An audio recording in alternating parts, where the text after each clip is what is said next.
नमस्कार दोस्तों, स्वागत है आपका इंडियन गार्डनर यूट्यूब चैनल में। ज़्यादातर लोगों को ये लगता है कि सब्जियां सिर्फ ज़मीन पर ही उगाई जा सकती हैं। कुछ हद तक ये बात सच भी है कि बेलदार सब्जियां जैसे लौकी, कद्दू, तुरई, करेला आदि ज़मीन में उगाने पर ही अच्छा रिजल्ट देती हैं। पर कुछ सब्जियां ऐसी भी हैं जो गमले में भी अच्छा रिजल्ट देती हैं, जैसे भिंडी, बैगन, मिर्च, शिमला मिर्च, हरी पत्तेदार सब्जियां आदि।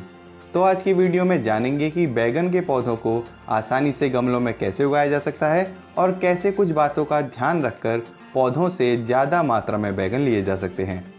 सबसे पहले छत में सब्जियां उगाने के लिए सही जगह चुनना बहुत ज़रूरी है। जहां आप गमले रख रहे हैं वो स्थान खुला होना चाहिए, जिससे वहां हवा का प्रवाह बना रहे और सूरज की अच्छी रोशनी रहे।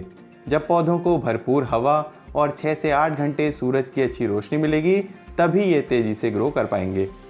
अब बात करते हैं मिट्टी की। गमले भरने के लिए ऐसी मिट्टी तैयार करें जिसमें पानी डालने पर ज़्यादा पानी गमले में ना रुके और साथ ही मिट्टी में नमी भी बनी रहे। मतलब मिट्टी में आपको अच्छे ड्रेनेज के लिए कुछ मात्रा में रेत भी मिलाना है और मिट्टी में नमी बनी रहे उसके लिए कुछ मात्रा में कोकोपीट भी मिलाना है। और क्योंकि सब्जियों को बाकी पौधों से ज़्यादा पोषक तत्वों की ज़रूरत होती है, इसलिए मिट्टी में 40 से 50% तक वर्मी कंपोस्ट या गोबर खाद मिलाई जा सकती है।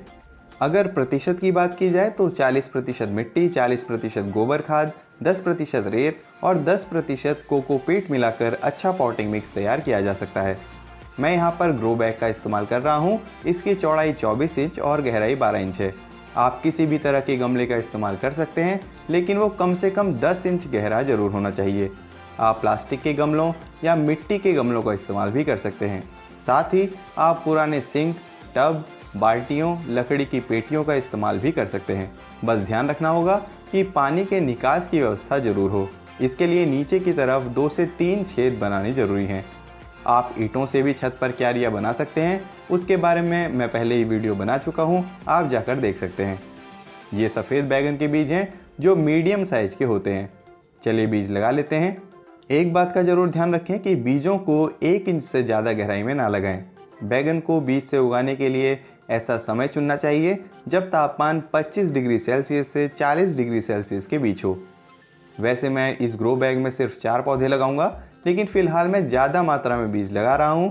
जब पौधे तैयार हो जाएंगे तो मैं बाकी पौधों को दूसरे ग्रो बैग्स में ट्रांसप्लांट कर दूंगा।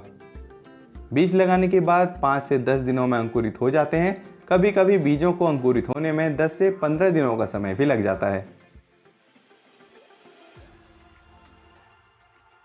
1 महीने बाद पौधे लगभग 8 से 10 इंच के हो गए हैं। ऐसे समय में पौधों को ऐसी खाद दी जानी चाहिए जिसमें अच्छी मात्रा में नाइट्रोजन हो।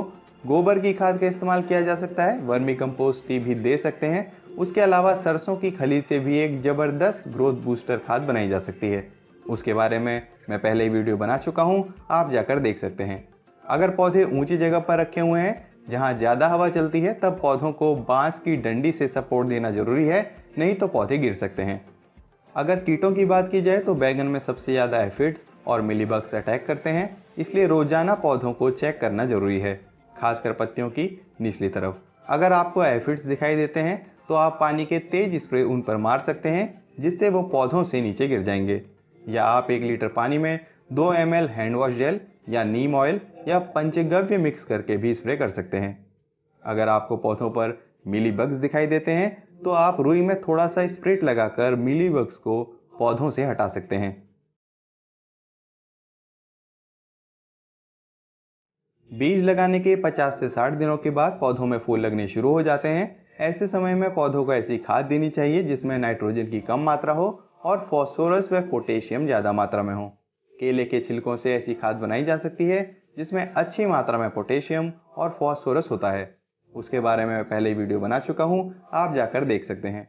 बैगन सेल्फ पॉलिनेटिंग यानी स्वपरागण वाला पौधा होता है। मतलब इसमें एक ही फूल में मेल और फीमेल दोनों पार्ट होते हैं और फूल हवा से भी आसानी से पॉलिनेट हो जाते हैं। मधुमक्खियां और चींटियां भी पॉलिनेशन में मदद करती हैं। अगर आपके यहाँ ज़्यादा हवा नहीं चलती और मधुमक्खियां भी कम हैं तो आप पौधों को थोड़ा सा हिला सकते हैं, जिससे पॉलिनेशन हो जाएगा। 80 दिनों के बाद छोटे छोटे बैगन लगने शुरू हो गए हैं। इस समय इनका साइज बढ़ाने के लिए पोटेशियम रिच फर्टिलाइजर की ज़रूरत होती है ताकि इनका साइज बढ़ सके। केले के छिलकों की लिक्विड खाद तो देनी ही है, साथ ही आप राख का इस्तेमाल भी कर सकते हैं जिसमें अच्छी मात्रा में पोटेशियम होता है। एक 12 इंच के गमले में हर 15 दिन में 1 चम्मच राख डाली जा सकती है। पौधों में ज़्यादा बैगन लगें, इसके लिए यूट्यूब में बैगन की 3G कटिंग के बारे में कई सारी वीडियोज़ हैं जिनमें गलत जानकारी दी जा रही है। 3G कटिंग सिर्फ उन प्लांट्स पर की जाती है जिन पर मेल व फीमेल फ्लावर्स अलग अलग लगते हैं, जैसे लौकी, गिलकी, तोरई, कद्दू, खीरा, ककड़ी, करेला आदि। जिन प्लांट्स में मेल व फीमेल पार्ट्स एक ही फ्लावर में होते हैं, जैसे बैगन, अमरूद, मिर्च, टमाटर आदि, उनमें 3G कटिंग्स हो ही नहीं सकती, इसलिए गलतफहमी में ना रहें। बीज लगाने के 90 से 100 दिनों में बैगन तैयार है। बैगन को कब तोड़ना है ये जानने के लिए आप बैगन को हाथ से पकड़ें। अगर बैगन थोड़ा मुलायम है तो उसका मतलब है कि उसका साइज़ अभी और बढ़ेगा। अगर बैगन टाइट है उसका मतलब है कि वो तोड़े जाने के लिए तैयार है। बैगन को खींचकर ना तोड़ें, ऐसा करने से पौधे को नुकसान हो सकता है। बैगन को पौधे से अलग करने के लिए कटर या प्रूनर का इस्तेमाल करना चाहिए। मॉनसून के समय जब लगातार बारिश होती रहती है और तापमान कम हो जाता है, उस समय पौधों में फ्रूट बोरर यानी फल छेदक और स्टेम बोरर यानी तना छेदक रोग होने लगता है। इसके लिए बरसात के समय 1 लीटर पानी में 2 ग्राम हल्दी अच्छी तरह से मिक्स करके पौधों पर हफ्ते में 2 से 3 बार स्प्रे करना चाहिए। या अगर आपके पास पंचगव्य है तो आप हफ्ते में 2 बार पंचगव्य का स्प्रे भी कर सकते हैं। क्या आप एक काम और कर सकते हैं कि बरसात शुरू होने से पहले ही सभी बैगनों को तोड़ लीजिए, चाहे वो छोटे ही क्यों ना हो। शायद ही आपको ये बात पता होगी कि एक बार बैगन का पौधा लगाने पर उसमें 3 साल तक बैगन लगते रहते हैं। इसलिए सर्दियों की शुरुआत में जब बैगन के पत्ते गिर जाते हैं उस समय उसे उखाड़कर फेंकना नहीं चाहिए। सर्दी जैसे ही खत्म होती है आपको बैगन की लाइट प्रूनिंग करनी चाहिए। लाइट प्रूनिंग से मतलब है अगर आपके पौधे की हाइट 3 फीट है तो आपको उसे 1 फीट प्रून करना है और 2 फीट छोड़ देना है। सर्दी खत्म होते ही पौधे में नई ग्रोथ शुरू हो जाती है और बैगन लगने लगते हैं। तो दोस्तों, आज की वीडियो थी गमलों में बैगन के पौधे लगाने के बारे में। आई होप इस वीडियो से आपको मदद मिलेगी और आप भी अपनी छत में बैगन के पौधे लगाएंगे ताकि हफ्ते में कम से कम एक दिन घर में उगी ताज़ी और ऑर्गेनिक बैगन की सब्जी खाने को मिले। अगर इस वीडियो के बारे में आपके कुछ सुझाव या सवाल हो तो कमेंट करें। वीडियो अच्छी लगी है तो इसे लाइक करें और इसे अपने दोस्तों के साथ शेयर करें। मिलेंगे अगली वीडियो में, तब तक के लिए नमस्कार।